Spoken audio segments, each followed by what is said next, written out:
Welcome to the next project. Today I'm continuing the Harley Benton SC Guitar Kit mod project. This is episode 8 in the series, and we have all been waiting a long time for this moment. It is time to add a new skin to the top cap of the guitar. Yes, I've been waiting too. And in addition to adding a veneer to the top, I also add a veneer to the underside of the top in an effort to keep the top from cupping or bowing or warping or doing something nasty.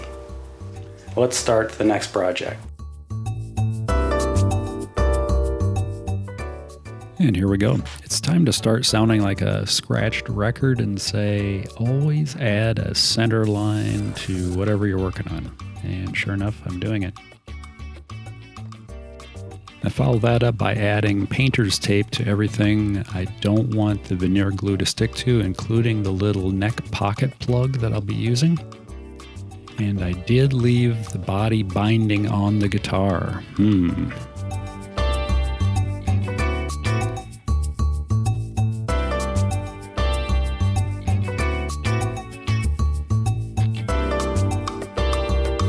I had pre-softened all of this veneer probably a few months ago already, but since I never got around to using it, I had to re-soften it, and I sandwich it in between some paper towels and add some weights and a big flat plate to it to help everything get nice and smooth and level.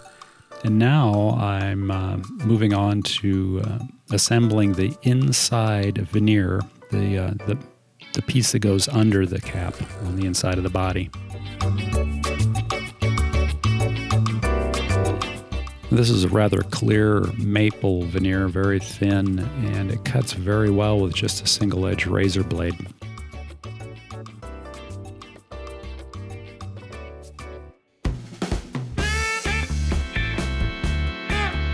Quick test fit to make sure everything fits the way it should, and it's looking pretty good.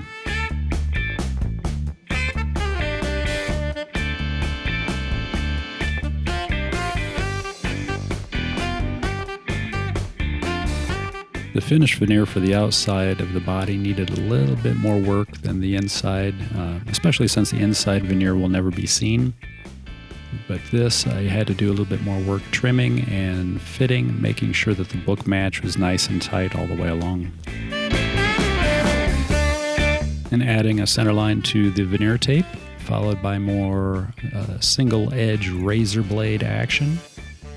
And I cut a little peephole in at the center line where the neck pocket is, so I can verify the alignment of the veneer with the body at that point.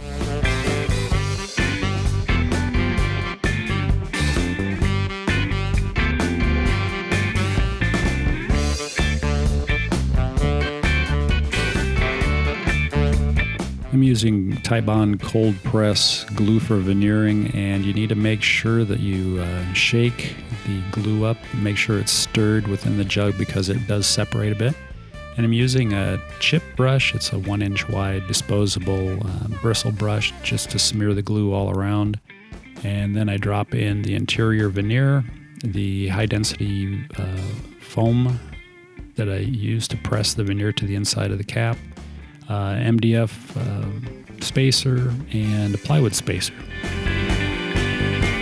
And this is all followed by repeating the same basic process on the exterior of the cap, and I really could have removed a little bit more glue than I did, but it went very well. I didn't have any seep through the top veneer, so I was actually very lucky.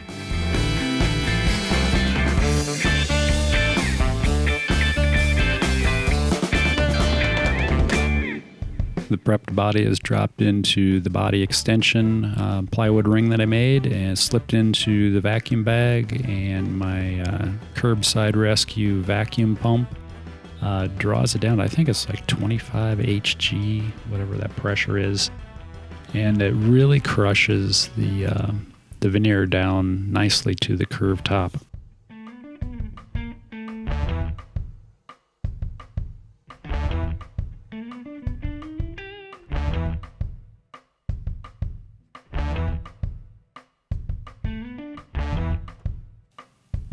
And once the vacuum is drawn down on the bag, I use a J roller, which is a laminate or a veneer roller, to push any excess glue or air bubbles to the outside edges of the guitar body.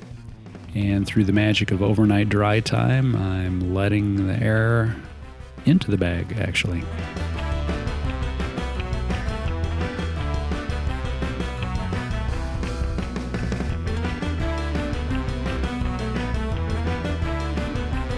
This is another one of those, oh crap, I forgot to do something moments, which I actually realized about the time I slipped the guitar into the bag. I was going to put tape on my plywood body extension so the glue wouldn't bond the body to the extension. But I got pretty lucky. There was very minimal sticking. The veneer did stick in a couple places, as you can see, to the extension ring. But I used a single-edged razor blade to trim the two apart, and it really came out great. I'm very happy with the way this is working.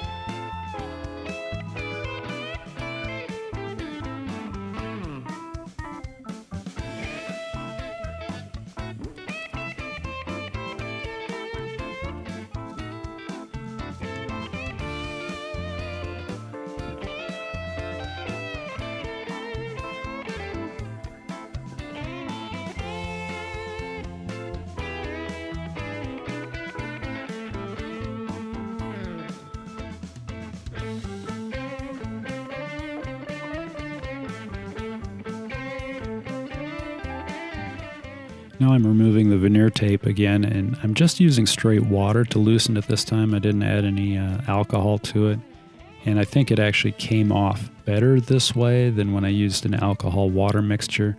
Or it could be that since I'm a little deeper into my roll of veneer tape, that the tape is just in better condition than the original outer wraps of the roll were.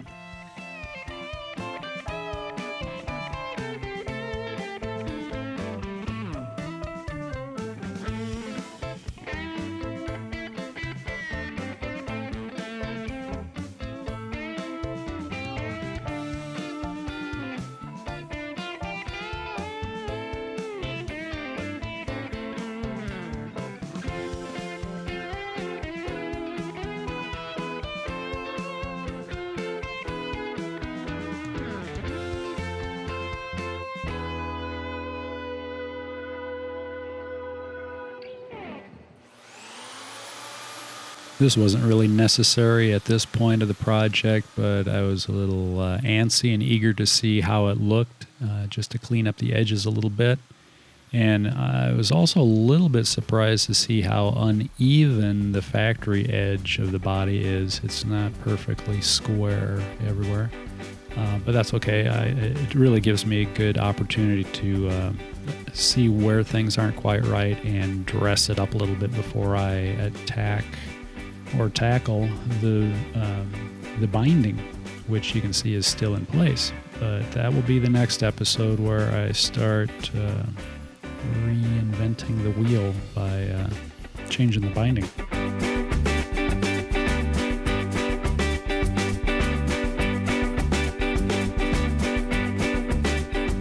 And finally, it's starting to look like a guitar. I think it's going to be all right. Anyway, I want to thank everybody for watching the video series up to this point, and take some time to leave some comments, click the like button, ring the bell, subscribe if you haven't done so already, and don't be afraid to modify something. Maybe don't cut a hole in a $2,000 Les Paul or Fender Stratocaster, but get a pawn shop guitar or something and make it your own. Take care. See you in the next episode.